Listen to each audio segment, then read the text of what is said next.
एक युद्ध नशे के विरुद्ध महापंचायत का आगाज।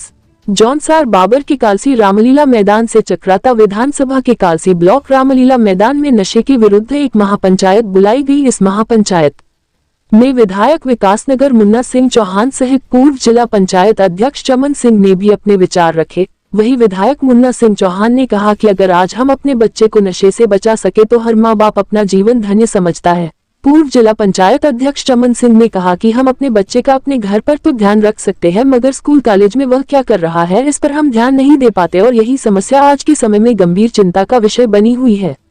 इस महापंचायत में सभी वक्ताओं ने कहा कि नशे को रोकने के लिए सरकार को तो गंभीरता से कदम उठाए ही जाने चाहिए, साथ ही घर से भी इस समस्या को रखने के लिए गंभीर रूप प्रयास करने चाहिए।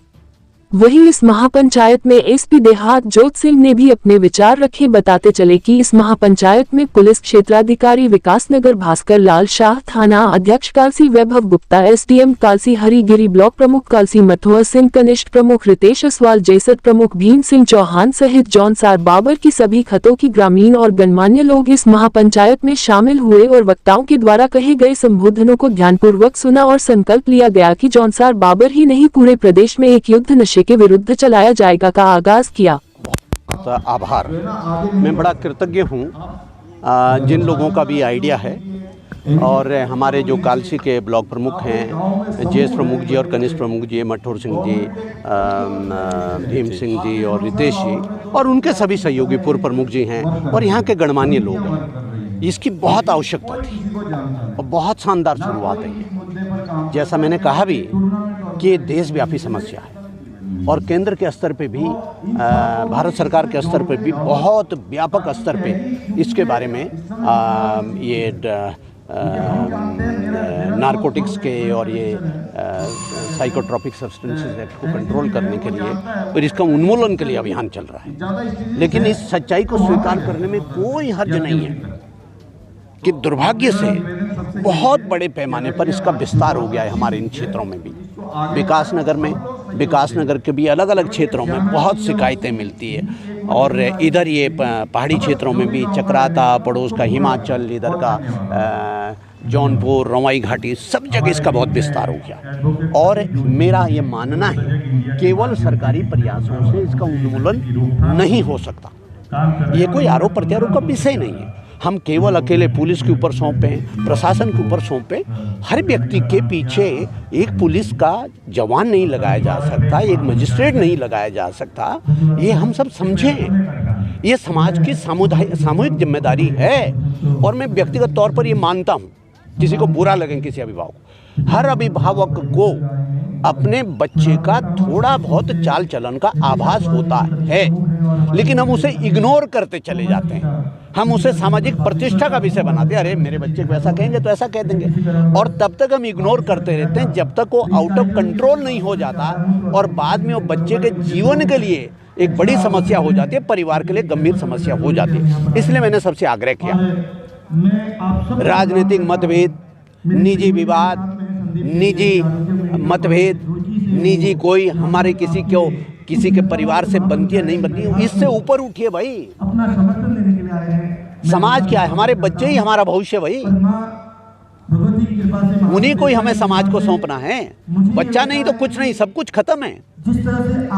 तो इसलिए हम सब लोग बिल्कुल ना किसी भी प्रकार से नशे के किसी काम को प्रवेश करने देंगे। बच्चों पे बहुत, स्कूल से लेकर के, मैं स्कूल कॉलेज में सब जगह जा रहा हूँ, टीचर से, प्रिंसिपल से, सबसे, वहाँ पर मैं हमेशा अपील करता हूँ। लेकिन यहाँ पर समाज के लोगों से भी मैं कहूँगा कि जो छोटे छोटे बाजार जगह जो हब बनते जा रहे हैं, दुकानें 10-20 दुकानें हैं, नागथात है, सैया है, कालसी गेट है, लाखा मंडल है, कोटी है, सावड़ा है, त्यूणी है, कहने का मतलब ऐसा सब जगह धार्मिक स्थलों पे हनोल है, पूरा हमारा ऊपर यमुना घाटी है, ये गेटवे है पूरे यमुना घाटी के लिए।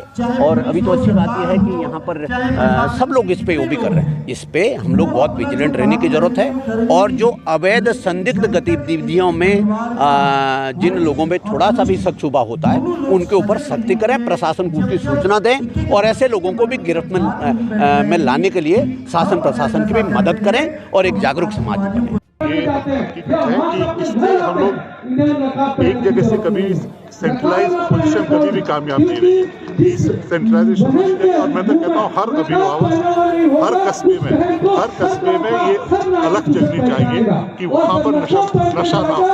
और जब तक हम छोटे स्तर पर नहीं जाएंगे, ये गोष्ठियाँ एक बहुत अच्छी पहल है, लेकिन इसका सार्थक रिजल्ट नहीं आ सकता है। यहाँ से हम लोग संदेश लेके जा सकते हैं और इसे कहेंगे कि जब तक इसे बिल्कुल हम ग्राउंड लेवल पे नहीं ले जाएंगे तब तक इसका कोई बहुत ज़्यादा असर नहीं होगा। जैसे यहाँ पर जिक्र भी किया एडवोकेट साहब ने भी, और ये सुनने को भी मिलता है कहीं भी जब भी पुलिस प्रशासन भी तरीके के नशाखोर को कंट्रोल करती है तो वहाँ पर राजनीतिक हस्तक्षेप या फिर ऊंची पहुँच वाले लोगों का देखने को मिलता है।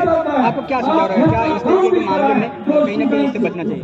देखिए, राजनीतिक दखल अंदाजी में नहीं कहूँगा, क्योंकि जो ये धंधा करता है वो कहीं ना कहीं इलीगल काम करता है और वो जो जिसको वो उस इलीगल काम के लिए जिससे हिस्सेदारी होती है वही उसकी सिफारिश करेगा। ऐसा मैं नहीं सोचता कि कोई राजनीतिक व्यक्ति इस धंधे को करने वाले व्यक्ति के साथ खड़ा हो। सर, आपने इसके स्रोत की बात करी है कि अगर स्रोत इसके नष्ट हो तो नशे पे लगाम लग सकती है। हाँ, नशे के जो स्रोत है सर, उसको लेकर के आपने कहा था। नहीं, अभी एक्चुअली क्या मैंने जैसे कहा था कि हमारे यहाँ पहले नशे की प्रवृत्ति नहीं थी लोगों में। जब यहाँ पर अफीम कानूनी रूप से करी जाती थी तब भी यहाँ पर कोई आदी नहीं था।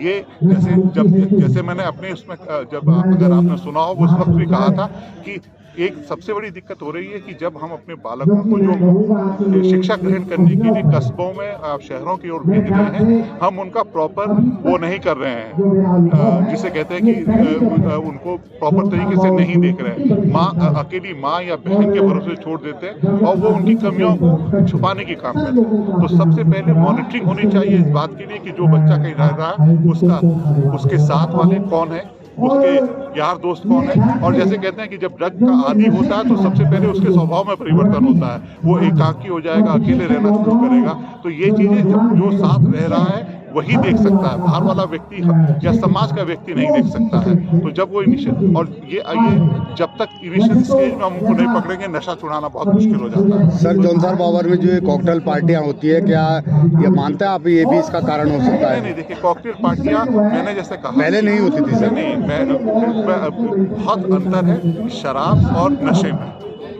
शराब आपने अभी भी 2 घंटे बाद उतर जाएगी, उसका बहुत ज़्यादा असर नहीं होता। लेकिन हाँ, अगर उन कॉकटेल पार्टियों में अन्य नशे का उपयोग किया जा रहा है तो उस पर पूर्णतः प्रतिबंध। मैं शराब नहीं पीता हूँ, लेकिन उसके बाद भी मैं बहुत ज़्यादा शराब का विरोधी नहीं।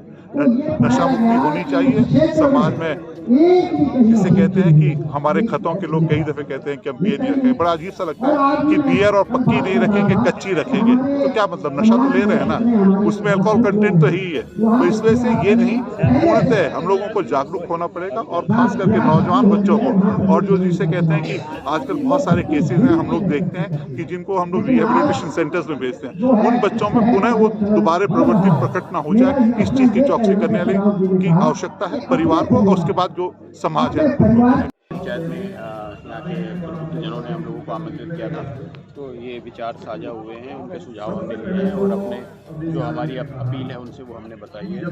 माननीय मुख्यमंत्री का जो मिशन है ये ड्रग्स फ्री उत्तर देवभूमि, जो कि हमें 2025 तक इस टारगेट को अचीव करना है, उसी सिलसिले में मैंने सभी लोगों से यहाँ आग्रह किया कि आप हमें जो भी यहाँ पे नशा कर रहा है या करवा रहा है उसकी ठोस सूचना हमें दें, हम उस पर कार्रवाई करेंगे और कोई भी इससे बच नहीं पाएगा। जो सुझाव यहाँ पंचायत में मिले हैं उनको लेकर किस तरीके से आप? देखिए, जो सुझाव यहाँ मिले हैं, हमारे यहाँ पे सीओ साहब यहाँ मौजूद हैं, वो मैंने भी वो सुने हैं और हमने उनको नोट डाउन किया है और उस पर हम सिलसिलेवार कार्रवाई शुरू करेंगे।